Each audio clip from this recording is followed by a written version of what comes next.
Hi Kimberly, it's really good to have you here today. Thank you. All the way from Maiden. Oh, such a long way, Laura. Such a long journey with all the roadworks and everything. But anyway, let's not get into that. We're here to be positive. So it's lovely to have you here. How are you feeling today? Really good, thank you. Good. Well, it's brilliant to have you here. Do you want to tell us a little bit about what you do at Unity? Yeah, well, we head up what we call Silent Unity, which is a prayer ministry, which is an international prayer ministry, and we have the headquarters in Maidenhead for the UK.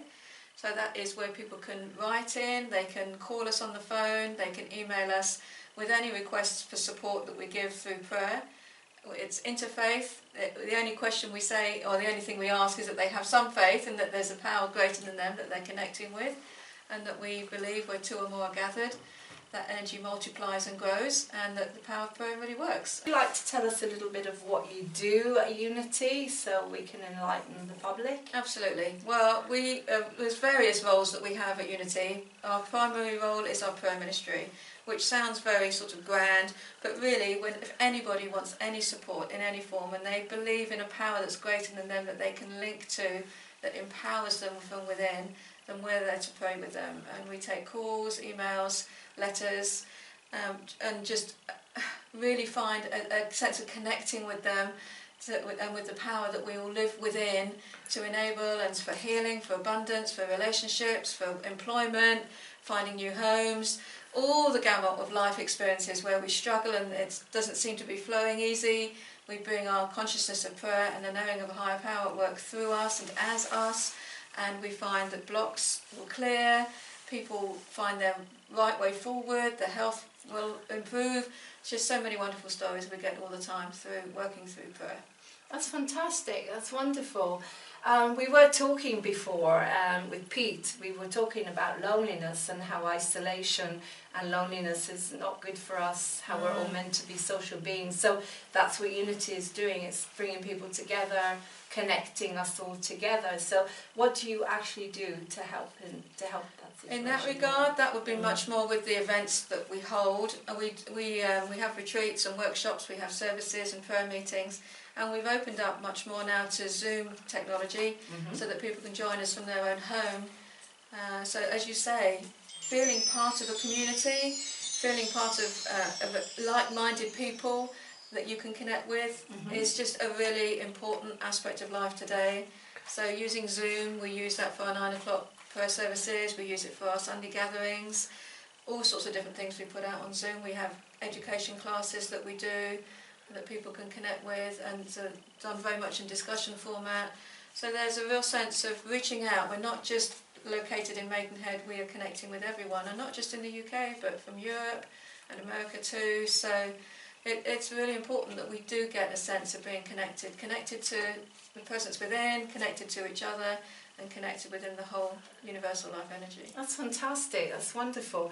So can you tell us a little bit about Unity, because you're not such a Christian church that works with dogma, and it's very relaxed and very full of compassion and very free. It's all about freedom, isn't it? And we're all invited there, because I mean, I'm not a Christian, I'm a Jew, and yet I feel that I fit very well into Unity. So what is different then with Unity, would you say? Well, we do come out of Christianity. We used to be called School of Christianity, and the Fillmores that set up Unity really did believe they were Christian, but in the traditional sense, no, we're not, because we don't believe that Jesus is the only Son of God. We believe we're all children of God, and that the same energy in Jesus is potential in all of us. He realised his, we too can realise ours.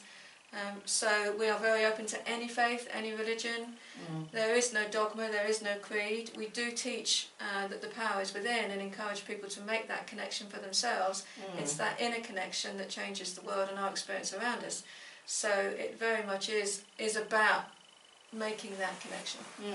Which is really, really good for us to hear. It's a bit more like Buddhism in the way that a lot of people are frightened by the church, because they feel that they're going to get all these rules, and it's not about finding your inner strength, it's about actually the opposite to a certain extent. But with Unity, you're building people up, you're giving them the opportunity to connect inside to the positivity and the compassion and the love. Absolutely. Which is, so basically it's really good for everyone, that no matter who you are, you could be Jewish, Muslim, whatever. It's more like a philosophy, would you say? Yes. That can be used. It's kind of East and West combined, Right. really. When the Fillmores really created Unity and got it going, they took Christianity as their teaching tool, but they took many concepts from the Far East, Buddhism, ideas of meditation and silence and stillness and compassion, and really developed those and added that and built that into their experience of Christianity. And it works. That's lovely. And so tell us a little bit about the prayer line, because you know, when I was in the wheelchair, I used to ring it, I'd say probably every day, and I wasn't in the best of states. But it's a really good place to ring when you have got no one to talk to, because you get held by the angels of the prayer line, and I got to know all of you, and they're all very different. They're all very different, you know. But so tell us a little bit about, where does the prayer line come from? Where did it originate? It started in America in the 1880s, late 1880s, from our co-founder Myrtle Fillmore, who healed herself of tuberculosis. And because of that healing, other people heard of the healing, and they connected her, and they wanted healing themselves. And to start off with, it was one-on-one in person like this, and she'd worked with them, and they experienced healings. And then more and more people, I mean, this is before there was any media like we perceive it today, but more and more heard of it. And so they started to develop a group of people that would sit and pray together every night and connect with the names that have been shared with them, and they held them all in prayer in evening meetings. And eventually it developed and became a place that people could write to. So people would write. That was the way they could communicate then. They would write letters, and they had hundreds of thousands of letters at one point that were written in every day to Silent Unity. And it has since expanded and expanded. Obviously the telephone brought along that way that people can connect, and now it's emails. So, you know, as the technology expands, so we move with it, and people can connect with us in all those ways. So how do people get in touch with the prayer line?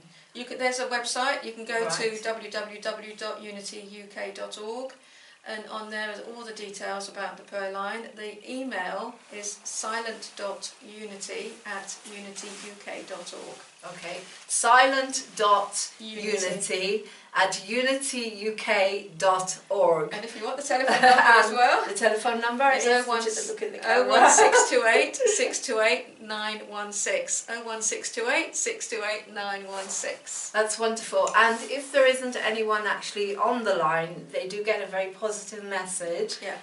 That will really, really help you and hold you. And I hope you take advantage of the prayer line, because without the prayer line I probably wouldn't be here after the year that I had last year. So I'm so grateful to have that, and so grateful to have that. You're welcome. I'm so grateful to have Unity here. And so you also have the daily word, which is a very, very positive message you can get on a daily basis. Which is, it takes a message from the Bible, it takes a phrase from the Bible, but it puts it into daily life to really, really help you, doesn't it? It expands it very much so, and it gives the Unity take on the Bible reading as well, because so many read into the Bible of fear of God and judgment of God and punishment and sin and death.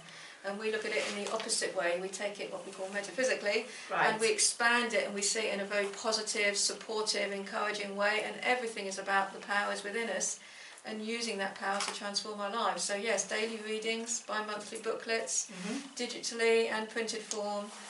Yep, we do the lot. That's great, that's great. And you have some physical meetings. You have every third Sunday of the month? Third Sunday at 3 at Friends Meeting House in Maidenhead. In Maidenhead. That's wonderful, Kimry. Thank you so much for coming on to the community show. We hope that we can help spread all this positivity and all the love, and so grateful for you for doing it. Thank you so much, and thank you for helping me. So there you go. This is Unity, Silent Unity, Kimry and Silent Unity, and signing off from the community show. If you want to get in touch with us and come on with your wonderful positive stories or your life or anything, please email me, Laurene, Laurene, at movingontv.uk. Namaste, have a beautiful day. Thank you.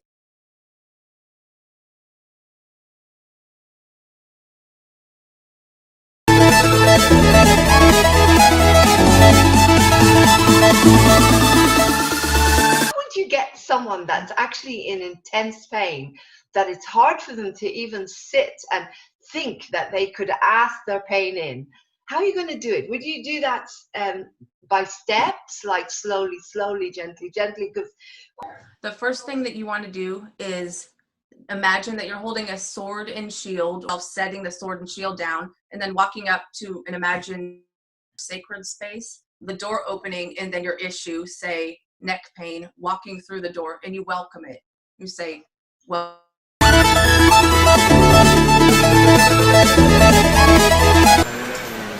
No, rien. Oh, I love you too, Marcel. Oh, bonjour. I want to wear my face to the audience as I would a laver. And that is why I refuse to wear the makeup and the products, not unless they are organic. Because they make me feel nude. So, come on board, organic makeup companies, moving on TV.uk. Bonjour. No, rien, no.